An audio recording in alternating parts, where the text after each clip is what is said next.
سلام بینندگان عزیز، آخرین خبرهای جهان و تاجیکستان را در برنامه اخباری آزادی پیشنهاد میکنیم. امروز 2 مارس است و در این نشر برنامه من مومن احمدی شما را همراهی میکنم.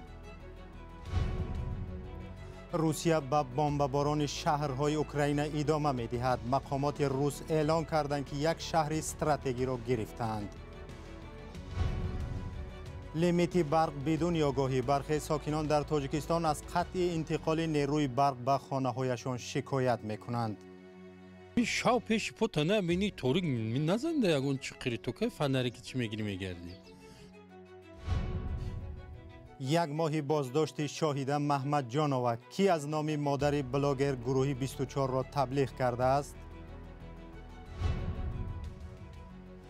در اوکراین 7 روز باز جنگ ادامه دارد. در حمله های نظامیان روس در خاک اوکراین بناهای زیاد ولنگار و مردمان عادی هم کشته شدند. شب یکم به 2 مارس حمله ها اوج گرفتند و در اوکراین یک پایگاه نظامی و بیمارستان حربی آسیب دیدند و خانه های استقامتی آتش گرفتند. در اوکراین چی میگذرد؟ همکارم کیومرثی عطا گزارش میدهد.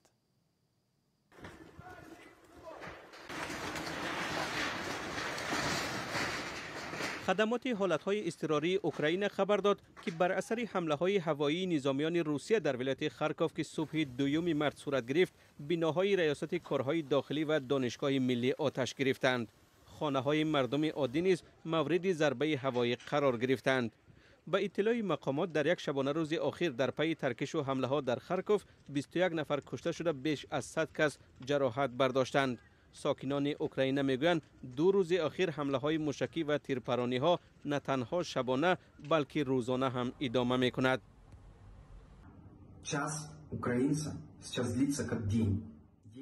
حالا هر ساعت برای اوکراینی ها برابر به یک روز و هر روز برابر به یک سال است. این بسیار دردناک است.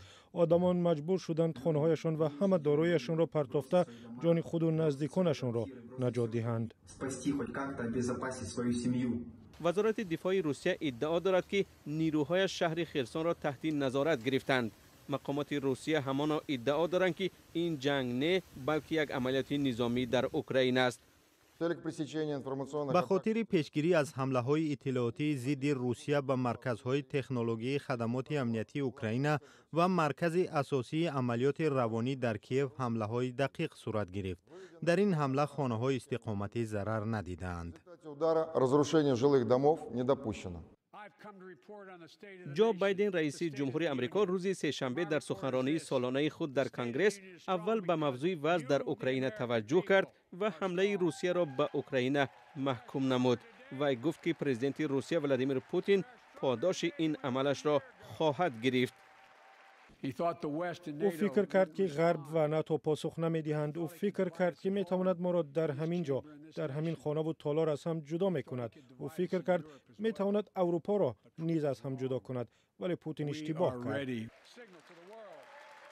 پرزیدنت آمریکا از کنگره خواست که تقریباً 6.5 میلیارد دلار دیگر برای اوکراین جدا کند. روسیه روز 24 فوریه امسال از زمین، هوا و بحر به اوکراین حمله کرد. از 7 روز به این طرف جنگ‌های شدید در منطقه‌های گوناگون اوکراین ادامه دارند. جانب اوکراین میگوید در این حمله صدها نفر از جمله کودکان جان باختند. روسیه تاکنون به طور رسمی شماره سربازان کشته شده خود را اعلان نکرده است. ده‌ها مهاجر تاجیک امکان یافتند که از ترس جنگ از اوکراین به کشورهای اروپایی فرار کنند. هنوز صدها تاجیک دیگر در این کشور قرار دارند و روز و شب خود را با ترس از حمله های روسیه در پناهگاه‌های زیرزمینی می‌گذرانند. صفوت برهانوف ژورنالیستی تاجیک با خانواده‌اش در شهر ادیسه اوکراین زندگی می‌کنند. در گفتگوی پیش از برنامه اول از او درباره وضع ادیسه پرسیدیم. در ما بمب پرتافته ایستادن بالای شهر ما.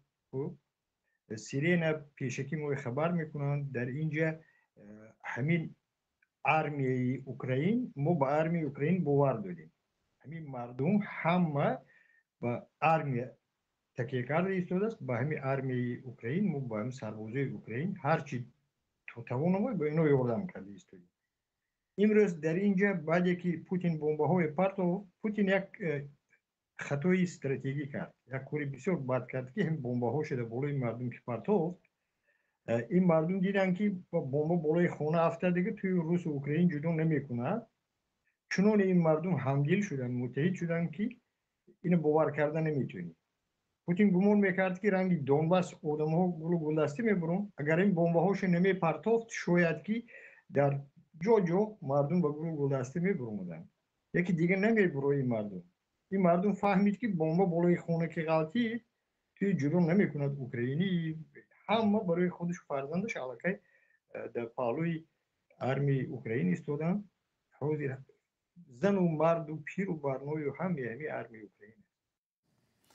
تشکر. صفوت برهانوف، روزنامه‌نگار تاجیک از شهر ادیسه اوکراین با ما صحبت میکرد.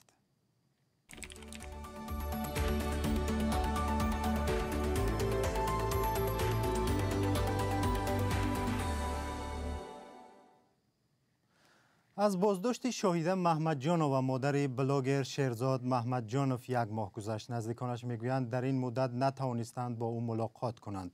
مقامات نیز پس از اعلامیه اول دیگر چیزی درباره این بازداشت پخش نکردند. شیرزاد محمد جانوف یا عبدالرحمن 09 ادعا دارد که تنها با شرطی به تاجیکستان برگشتن و عذر پرسیدن از حکومت مادرش را رها میکنند. مولا رجب یوسفی در این باره گزارش تهیه کرده است. ما از حقیقت احوال او یگان خبر نداریم. چنین میگویند نزدیکان شاهده محمد جانو که از روز 3 فوریه به این سو در بازداشتگاه به سر میبرد. ایدیما محمد جانو و مادر شاهده روز 2 مارس به رادیوی آزادی گفت همه روزه برای دخترش به بازداشتگاه موقت خوراک میبرد. وی افزود با وجود وعده وزارت کارهای داخلی در بابت ملاقات، او تا حال دخترش را ندیده است. در گذشته تنها پس از 5 روز ناپدید شدن شاهده محمد جانو و مقامات گفته بودند که او را با گمان همکاری با سازمان‌های ممنوع بازداشت کردند. ائتلاف سازمان‌های جمعیتی ضد شکنجه و بی‌جزایی میگوید با درخواست مادرش برای شاهده محمد جانو و وکیل مدافع جدا کردند. نجیبه شیرینبک و یک مسئول ائتلاف روز 2 مارس به رادیوی آزادی گفت در این یک ماه ادوکت آنها چند بار با شاهده محمد جانو ملاقات داشته است. به گفته او محمد جانو از وضع خود یگان شکایت نکرده است.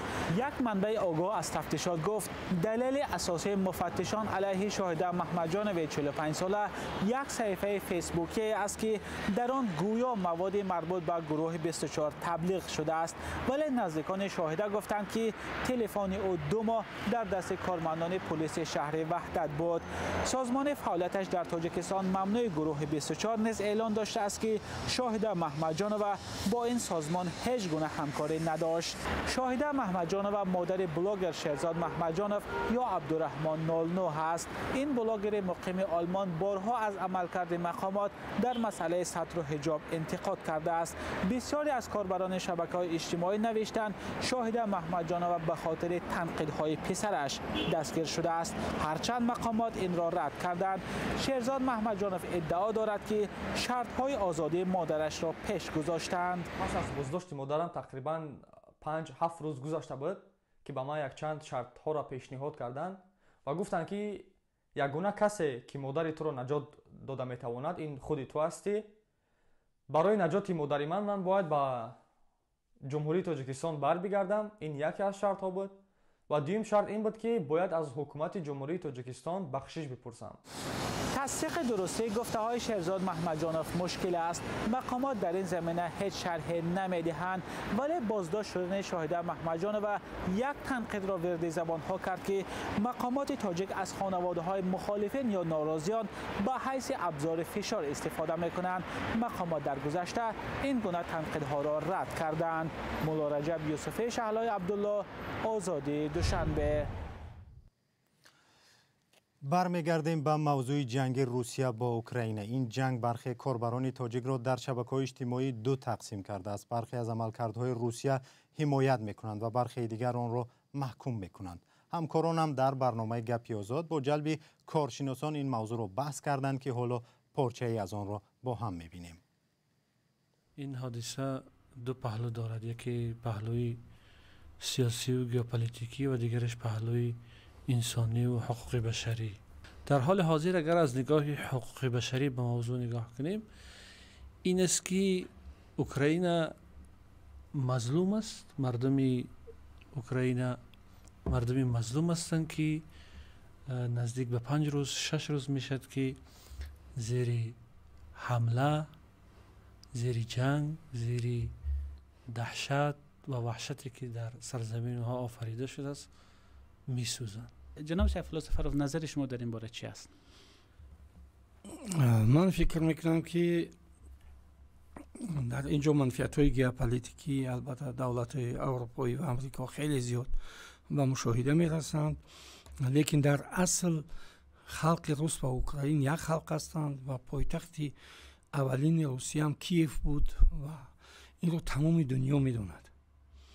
از این سبب جنگ بین اینها با خواهش خودی آنها با وجود نآمده است. آیا عملکرد روسیه به معنای پایمال کردن استقلالیت و تمامیت ارضی اوکراین نیست؟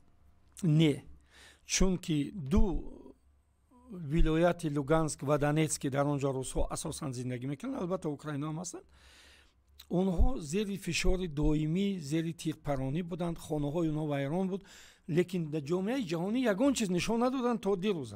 عین چون این رفتار با تاجیکستان صورت بگیرد آن را چه قبول میکنید؟ نخست جناب سیف الله سفر میخواستم نظر شما را پرسم. با تاجیکستان چنین صورت گرفتنش امکان ندارد.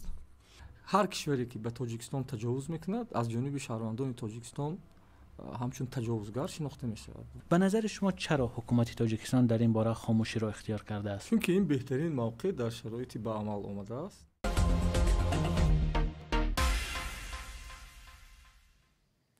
بیننده عزیز، برنامه گپ آزاد را روز یکشنبه در وبسایت رادیو آزادی و صفحه‌های ما در فیسبوک، اینستاگرام و همین کانال آزادی ویدیو در یوتیوب تماشا کنید.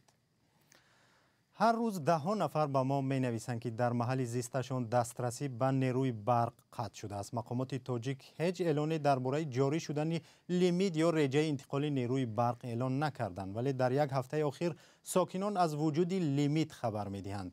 همکارم براد یوسفی و علیشیر ظریفی این موضوع را پیگیری کردند و این گزارش را آماده نمودند. اکثر منطقه‌های تاجیکستان در چند روز پیش‌روی بهار با محدودیت برق روبرو شدند. ساکنان از همه مناطق کشور شکایت دارند که بیشتری شبانه روز برق را خاموش می‌کنند و امکان پیش بردن کاری مربوط با برق را ندارند. ساعت‌های 2:20 2:10 میکشند. با این روزانه کشته سیان. خیلی همین سویتور کشته سیان آخه. در روشی نمیخلی کسیان.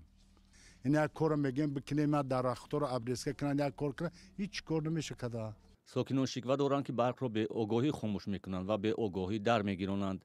به قول آنها این هم خطرناک است و هم مانع کارشون شده است. ساکنان طلب دارند که باید مقامات برق تاجیک وضعیت را شرح داده بعداً به خاموش کردن برق اقدام کنند. شاو پیش پوتانه بینی تورگ می نزنده یگون چقیری تو که فنری که چی میگیری میگردی. زمستون سوز بود، سوید بود پسانی. پرسید که چی را میسون داد. اینسترومنت میشکنه چی وارد کردن در کره. شهر نیست که اجازه بگیرم استخونه شهر برام. ایجا برام راست خود کرده. هم باشه او چوچک پرامور سوارکر سایدینی میکنی 220 کارم میکنم خو. هر خشو خام پول برق میتونم کوخی. مقامات شرکت برق تاجیک جاری شدن محدودیت برق در منطقه‌های کشور را رد میکنند و وضعیت را شرح نمیدهند. یگان لیمیت نیست در تاجیکستان. همین زمستون درست هم برق تامین بود. برخی از صاحب نظران تخمین میزنند که محدودیت غیر رسمی انتقال برق در منطقه ها مربوط به کمشوی ذخیره آب در آبانبارهای کشور از جمله آبانبار نورک است.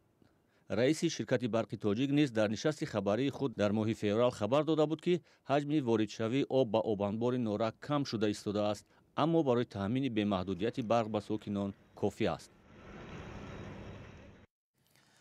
پارلمان اروپا روز 1 مارس دعوت کرد که به اوکراین موقع دولت نامزد به شامل شدن در اتحاد اروپا داده شود. با این وجود پارلمان گفت باید همه طلبات رعایت شود. اینجا با پایان برنامه اخباری آزادی رسیدیم. سپاس که با ما بودید. اخباری بیشتر از این رو در سامانه آزادی.org، صفحه های رادیو آزادی در اینستاگرام، فیسبوک و یوتیوب پیدا کنید.